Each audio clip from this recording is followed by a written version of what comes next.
All right, so today we're diving into a drug that's basically a special forces unit in a global war, a war against bacteria that have figured out how to dodge all our usual attacks. We're talking about linezolid, an absolutely critical last resort antibiotic. I mean, it's a pretty terrifying thought, right? What happens when you get a simple infection, but none of the antibiotics work anymore? It's not some sci-fi plot. This is a real problem that doctors are grappling with right now. And yeah, here are the main offenders. You've probably heard of these guys on the news: MRSA, VRE. These are the infamous superbugs. Think of them as bacteria that have evolved their own little suits of armor against our most common antibiotics. They can turn what should be a minor infection into a life or death situation. And this is exactly why a drug like linezolid had to be invented. Okay, so here's our roadmap for today. We're going to start by really digging into this whole superbug problem. Then we'll introduce our main player, linezolid, and get into the really cool, unique way it works. We'll look at when doctors actually decide to use it, and this is super important. We'll talk about the serious risks that come with a drug this powerful. All right, let's dive into that. I mean, it's pretty simple. As these superbugs got more and more common, doctors were running out of options. They desperately needed a new weapon in their arsenal. And that's really the whole point of linezolid. It's not the first thing a doctor reaches for. It's the last line of defense. It's the specialist you call in when the standard stuff, like penicillins, has totally failed, or for whatever reason the patient just can't take them. So that brings us to the drug itself. And what's so cool is that linezolid wasn't just a slightly different version of an old antibiotic. No, this was the start of a whole new chapter.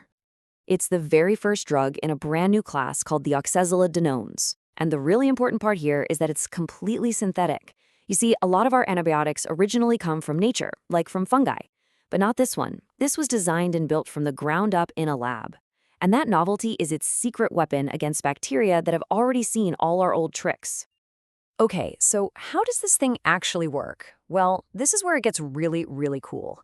Linezolid has a totally unique way of stopping bacteria in their tracks.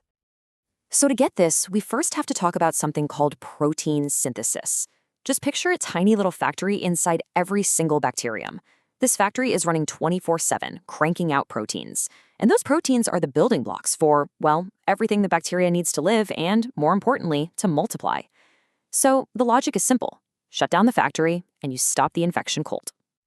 So here's linezolid's genius move. It goes right for the factory's main machinery, a thing called the ribosome. But what's so clever is how it does it. It doesn't just, throw a wrench in the gears halfway through the assembly line. No, it goes to this one unique spot and physically blocks the very first piece from ever being put on the line. It's like locking the factory door before the first worker can even show up for their shift. The entire assembly line is dead before it even starts. And that's the absolute key here. It's a totally different approach.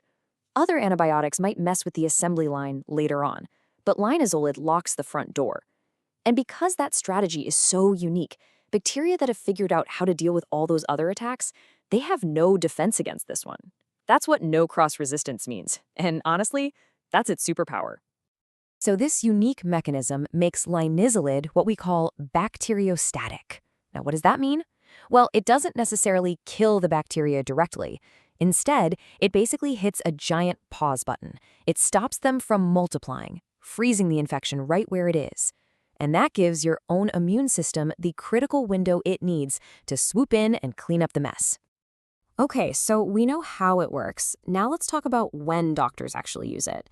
I mean, what kind of situation calls for this kind of last resort weapon? Well, its main targets are those superbugs we talked about earlier: MRSA, VRE, and some really nasty resistant pneumonias.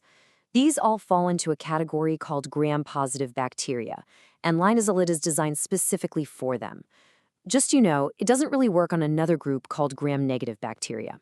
Why? Well, they've basically got this extra layer of armor, like an outer wall, that the drug just can't penetrate. So, as you can imagine, its approved uses are for some really serious, often life-threatening stuff. We're talking about the kind of pneumonia you get in the hospital, which is often way tougher to treat, or complicated skin infections like a diabetic foot ulcer that just refuses to heal, and even bloodstream infections caused by VRE. Yeah, this is not for your common cold. This is for critical, high-stakes situations. Now, there's another feature that makes linezolid incredibly useful: especially in hospitals. It has something called nearly 100% oral bioavailability. And what that means, in plain English, is that taking it as a pill is just as effective as getting it through an IV. And this is a massive deal. It means a patient can get started on an IV in the hospital, and once they're stable, they can switch right over to a pill and go home. That frees up a hospital bed and lets the patient finish their recovery somewhere much more comfortable. But, any drug this powerful is bound to have a downside. It's a classic double-edged sword. And with Linezolid, the other edge is the pretty serious risks that have to be managed very, very carefully.